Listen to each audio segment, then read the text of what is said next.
মাননীয় স্পিকার, আমি এই মহান সংসদে সকলের দৃষ্টি আকর্ষণ করে বিনয়ের সাথে জানাতে চাই, সরকারি দল এবং বিরোধী দল মিলেই কিন্তু সরকার ব্যবস্থাপনা।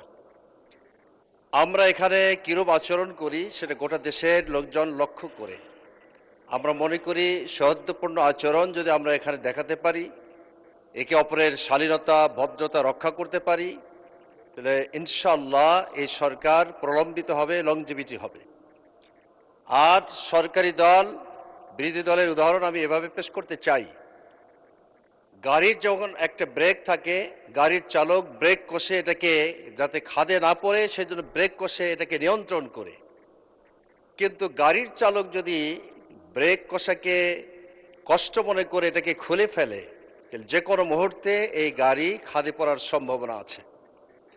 সুতরাং আমরা চাই উভয় পক্ষে দেশের আর্থসামাজিক উন্নয়নে ভূমিকা রেখে কিভাবে দেশ এগিয়ে নেওয়া যায়, শিক্ষা, স্বাস্থ্য, সাম্য, মৈত্র অধিকার এগুলোকে সামনে রেখে আমরা এই দেশকে আন্তর্জাতিক দুনিয়ায় একটি মডেল রাষ্ট্র হিসাবে পরিগণিত করতে চাই।